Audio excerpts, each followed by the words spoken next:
Hello good morning. पसिना चाहिँ यसरी फाल्नुपर्छ है। बाफे be healthy and be happy guys. साथी हो, जब तपाईँ स्वस्थ हुनुहुन्छ तपाईँ खुसी पनि हुनुहुन्छ। है, तपाईँ स्वस्थ हुनुहुन्न भने खुसी हुन पनि सक्नुहुन्न, किनकि तपाईँको मेन्टली स्वस्थ हुनुपर्छ, फिजिकली हुनुपर्छ, अनि मात्रै तपाईँ ह्याप्पी हुनसक्छ। यसको मतलब यो होइन कि स्वास्थ्य बिना ह्याप्पी नै हुँदैन भन्ने पनि होइन। तर यदि तपाईँ साँच्चीकै स्वस्थ रहन चाहनुहुन्छ भने हाम्रो जुन शरीरको विषहरू चाहिँ हामीले फाल्नुपर्छ र सधैँ हाँस्नुपर्छ, खुसी हुनुपर्छ।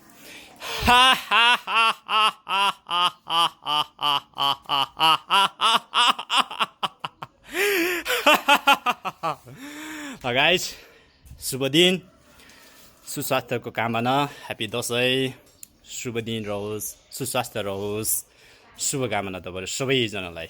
बाई, शुभ दिन।